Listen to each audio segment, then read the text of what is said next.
से। अल्लाह अकबर। किसी का इंतकाल होता है, अगर वली भी दुनिया से जाता है, मुरीदीन रो रहे हैं और फरिश्ते खुशी मना रहे हैं। मुरीदीन इसलिए रो रहे हैं कि अल्लाह अकबर, फर्श से मातम उठे, वो तैयब व ताहिर गया, और अर्श पर धूमे मचे, अर्श पर धूमे मचे, वो मोमिन साले मिला। फर्श से मातम उठे, वो तैयब व ताहिर गया। देख रहे हैं फरिश्ते खुश हो रहे हैं और इंसान रो रहे हैं। अल्लाह अकबर। इसी तरीके से आप कयास कर सकते हैं, जो दिन मजदूरों के लिए खुशी का दिन होगा, वो दिन मालदारों के लिए गम का दिन होगा।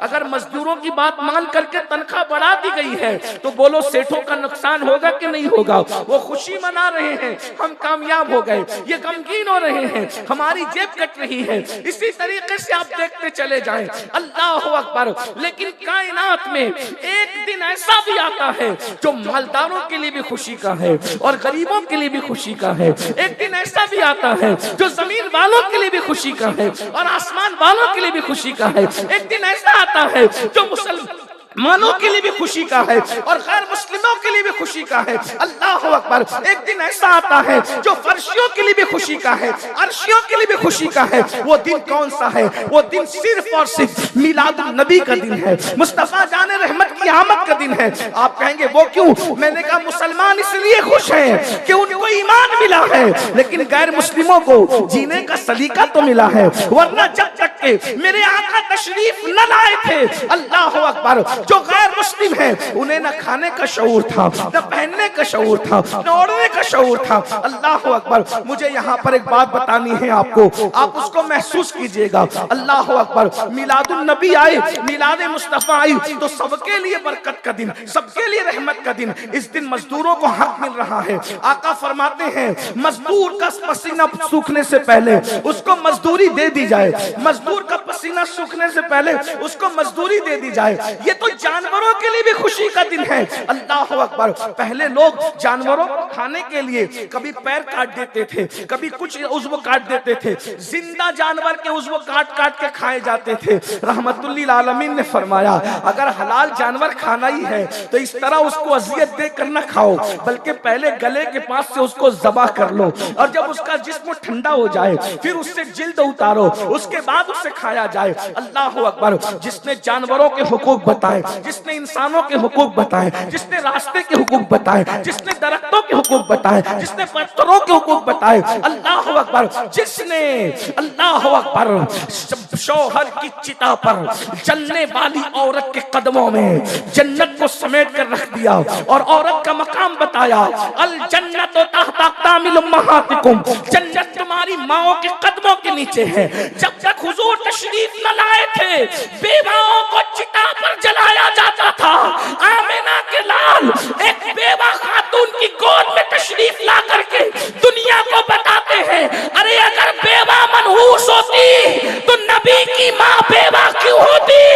नबी की माँ जैसे खुश नसीब भी कोई हो सकता है। किसी का बेटा गौस है, किसी का बेटा कुतुब है, किसी का बेटा अब्दाल है, अरे किसी का बेटा कलीमुल्लाह है, किसी का बेटा नजीउल्लाह है, किसी का बेटा कलीमतुल्लाह है। तन्हा आमिना है जिसका बेटा हबीबुल्लाह। क्या कहने, जिंदाबाद जिंदाबाद।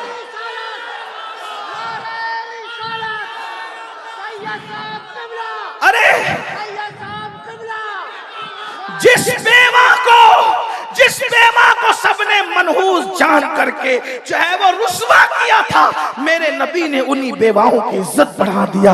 बेवा माँ की गोद में तशरीफ ला के बताया, इतनी बरकत वाला रसूल जब बेवा माँ की गोद में आता है तो बेवा मनहूस नहीं हो सकती। उसका कसूर क्या है? इधर माँ को बेवा माँ की इज्जत बढ़ाई और उधर 2 मरतबा बेवा होने वाली खदीजतुल कुबरा को सुहागन बनाकर उम्मुल मोमिनीन बना दिया, तमाम मोमिनों की माँ बना दिया। देखो तो सही। और हुजूर के आने का सबसे पहले फायदा किसको मिला?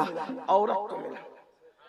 और भी कौन सी औरत? आजाद औरत नहीं, आजाद औरत से भी ज्यादा घिरा हुआ दर्जा जो है वो कनीज औरत का था। लेकिन हुजूर जैसे दुनिया में तशरीफ लाए, कनीज दौड़ी दौड़ी गई और अबू लहब से कहा, अबू लहब मुबारक हो, तेरे घर भतीजा आया है, तेरे भाई अब्दुल्ला के यहाँ बेटा आया है। ऐसे ही अबू लहब ने उंगली का इशारा करके कहा, जा मैंने भतीजे की खुशी में तुझे आजाद कर दिया। गोया के नबी आके बता रहे हैं, अब मैं आ गया हूँ, औरतों को आजाद कराने के लिए आया हूँ, औरतों को आजादी देने के लिए। आका की आमद का सबसे पहला फायदा औरतों को मिला। आज लोग औरतों के हुकूक की बड़ी बात करते। मुझे यहाँ पर हुजूर की मिलाद की बात करनी, जश्न मिलाद। हुजूर आए, इनकलाब आया। पहले मैं आपके सामने कुछ बातें पढ़ना चाहता हूँ। आयत मुबारका जो पढ़ी है उस पर गुफ्तगू करने से पहले तमहीद के तौर पे अगर थोड़ी देर, मुझे आने वाले शोरा और खुतबा का ख्याल है, वो मेरे बाद मेरी ही तरह वो मेहमान है, लेकिन चूंकि मैं पहले इसलिए बोल लेता हूँ कि मेरी गुफ्तगू जो है चूंकि बड़ी खुश्क होती है और रात जब ढल जाती है तो मेरी गुफ्तगू आपके कोई फायदे की नहीं रह जाती। इसलिए मैं चाहता हूं कि मैं अपने वक्त पे गुफ्तगू कर लूं। वैसे इंशाअल्लाह ताला अल्लाह जब तक तौफीक देगा गुफ्तगू के बाद में मैं बैठा रहूंगा, मैं जाऊंगा नहीं इंशाअल्लाह, अल्लाह की तौफीक के मुताबिक बैठा रहूं। लेकिन आपकी तवज्जो चाहता हूं, अब थोड़ी देर बहुत गौर से मिलाद का फलसफा, जो लोग कहते हैं ना कि मिलाद से क्या हुआ, मैं आपके सामने रखना चाहता हूं कि मिलाद सिर्फ सुन्नियों का त्योहार नहीं है, ये आलमी त्योहार है, आफाकी त्योहार है और पूरी कायनात का त्योहार है। वो कैसे? एक बात देखो, हुजूर जब तशरीफ नहीं लाए थे, लोग नंगे होके काबे का तवाफ करते थे। दुनिया इतनी बिगड़ी हुई थी, अल्लाह के घर का तवाफ नंगे होके करते थे। अल्लाह के घर पर, काबतुल्लाह पर 360 बुत रखे हुए थे और जिना करने के लिए जब कोई औरत न मिले तो वो बकरियों से और जानवरों से तक जिना करते थे। अखलाकी गिरावट कितनी थी।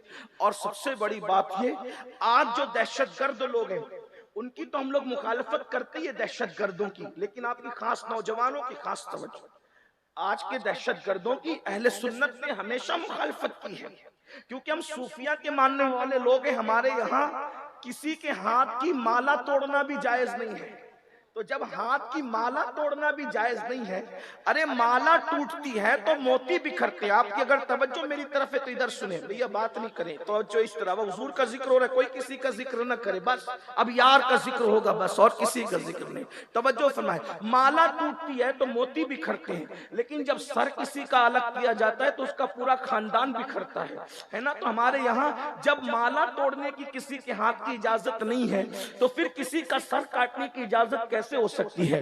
जिस मजहब में वुजू करते वक्त पानी जाय करने की इजाजत नहीं है, जबकि हमारे यहाँ वुजू इबादत है, तो जब इबादत के नाम पर पानी जाय करना हराम है तो बगैर इबादत के किसी के खून को जाय करने की इस्लाम इजाजत कैसे दे सकता है? हमारा मजहब अमन का मजहब है, शांति का मजहब है, सुकून का मजहब है। दहशतगर्द की गर्दी की हमारे यहाँ इजाजत नहीं। हमारे यहाँ तो अल्लाह अकबर, इतना भी एहतियात है, अगर कोई सो रहा हो तो इतनी जोर से सलाम मत करो कि उसकी नींद में खलल आए। हमारे यहाँ सोने वाले को उसकी नींद का ख्याल है, नींद का ख्याल। तो जब लोगों की नींद का ख्याल है तो लोगों की जिंदगी का कितना ख्याल होगा, लोगों के खानदान का कितना ख्याल होगा, लोगों की खुशियों का कितना ख्याल होगा, लोगों के अरमानों का कितना ख्याल होगा। लेकिन लोगों ने दीन समझा नहीं, इस्लाम समझा नहीं, इस्लाम के खिलाफ बकवास करते रहते हैं। लेकिन हमारी जिम्मेदारी है कि हम अपनी जिम्मेदारी पूरी करें। तो हम सूफिया के मानने वाले दहशतगर्दी की और दहशतगर्दों की मुखालफत हमने हमेशा की है। लेकिन एक बात मैं आपके सामने रखना चाहता हूँ, रसूलुल्लाह की आमद के बाद दुनिया में जितने भी दहशतगर्द बाद में पैदा हुए वो लोग छोटे दर्जे के दहशतगर्द हैं। क्यों?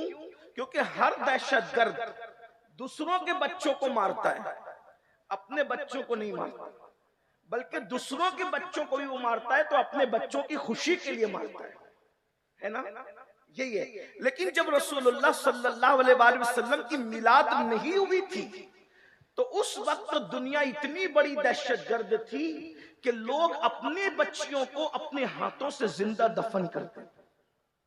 आज कितना भी बड़ा दहशतगर्द हो अपना बच्चा नहीं मारेगा, मगर हुजूर की आमद से पहले लोग अपने बच्चों को दफन करते थे, बेटियों को जिंदा दफन किया। और कमजोर बच्चे, बेटे भी अगर कमजोर पैदा होते तो उस जमाने का दस्तूर था कि कमजोर बेटों को भी पहाड़ पे मां लेकर के जाती और उसको फेंक देती और ये कहती कि जमीन पर कमजोरों को जीने का हक नहीं है। मैं एक रिवायत बयान करता हूं जिससे आपको मिलाद की अहमियत पता चलेगी।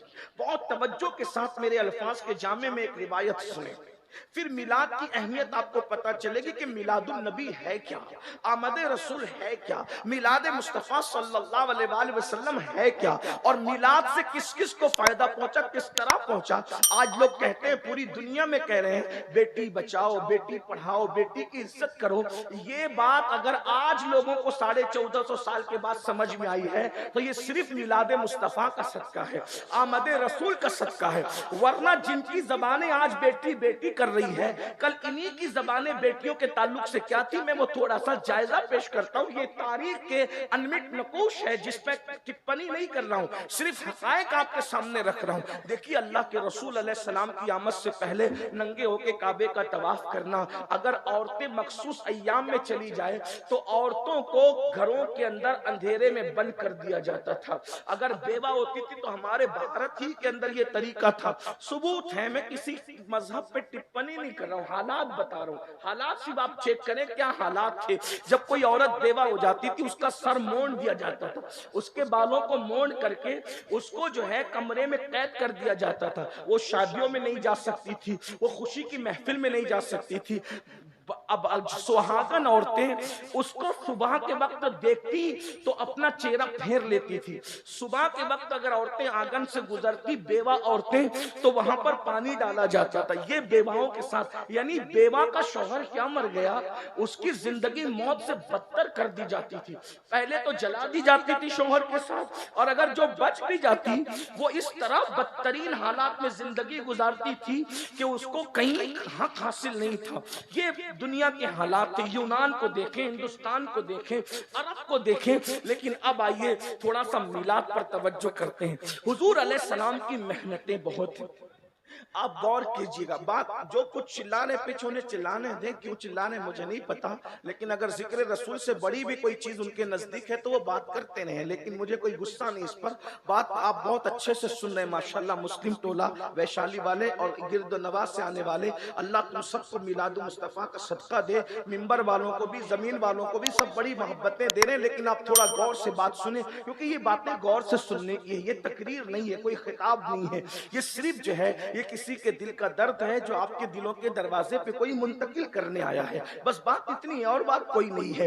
हुजूर अलैहिस्सलाम की आमद से पहले औरत को कुचला जा रहा है, कमजोरों को कुचला जा रहा है, गरीबों को कुचला जा रहा है, काबे की अजमत पामाल की जा रही है, पेशानियां आवारा हो चुकी है, सजदे आवारा हो चुके हैं। एक खुदाए वादहू ला शरीक को छोड़कर गोबर की इबादत हो रही है, चूहों की इबादत हो रही है, बंदर की इबादत हो रही है, दरख्तों की इबादत हो रही है, पत्थरों की इबादत हो रही है। यानी जो इबादत के लायक है उसको छोड़ के सबकी इबादत हो रही है। यानी कि सुन, गौर तो फरमाए, अंदाजा तो फरमाए, गौर तो करें, इंसान कितना बिगड़ चुका था। इंसान का चेहरा इंसान की तरह था, वो दरिंदों से ज्यादा वहशी हो चुका था, जानवरों से बदतर हो चुका था।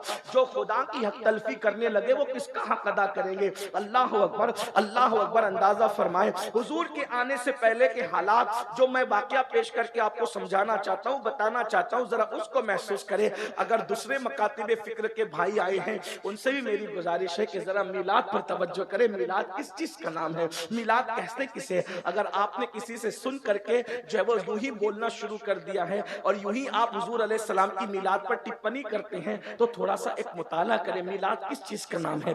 दरअसल बात यह कि जब अल्लाह के रसूल तशरीफ लाए तो हुजूर अलैहि सलाम की आदत करीमा थी कि आका अलैहि सलाम फज्र की नमाज के बाद अपने सहाबा की तरफ रुख करके और किबले की तरफ पीट करके बैठ जाते थे और सहाबा किराम से पूछते थे, आप में से किसी ने कोई ख्वाब तो नहीं देखा। सहाबा अगर ख्वाब देखते तो हुजूर को वो बयान करते, हुजूर अलैहि सलाम उस ख्वाब की ताबीर बयान करते। कभी कोई ख्वाब हुजूर देखते तो अल्लाह के रसूल अलैहि सलाम अपना ख्वाब बयान करते और उनको ताबीर बताते। इसी तरह कभी कभी ऐसा होता जमाने जाहिलियत की बातें, यानी हुजूर अलैहि सलाम की आमद से पहले की बातें निकल जाती तो कभी सहाबा रो पड़ते, कभी मुस्कुरा पड़ते। कभी कभी ऐसा होता कि हुजूर फरमाते वो जमाने जाहिलियत के फला शायर ने एक शेर कहा था, किसी को याद है तो सुनाओ, उसका शेर क्या था वो सुनाओ। यानी हुजूर की एक महफिल थी जहां रोना भी था, जहां मुस्कुराना भी था, जहां तबस्सुम भी था, जहां तकल्लुम भी था।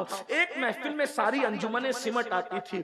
अब गौर करें, एक दिन ऐसा हुआ, फजर की नमाज के बाद आमिना का लाल, अब्दुल्ला का जिगर पारा, हम सब के आका व मौला मुस्तफा करीम रऊफुर रहीम सल्लल्लाहु अलैहि वसल्लम सहाबा के झुरमुट में बैठे। जरा तसव्वुर में लाइए, गिरद नवाज से आने वालों, जरा तसव्वुर में लाइए, जब उनका जिक्र करते हैं तो महफिल इतनी अच्छी लगती है, इतना नूर बरसता है, ऐसी रहमतों की बरसात होती है। जब बजाते खुद वो किसी महफिल में जलवगर होते होंगे तो उस वक्त तो महफिल का आलम क्या होता होगा। एक तरफ सिद्दीक बावफा है, एक तरफ फारूक है, फारूक आजम है, एक तरफ उस्मान जुन्नूरैन है, एक तरफ हैदर कर्रार है, कहीं साद है, कहीं सईद है, कहीं तलहा है, कहीं जुबैर है, कभी अबू उबैदा है, कहीं अब्दुर रहमान इब्ने औफ है, कहीं अबू हुरैरा है, कहीं खालिद इब्ने वलीद है।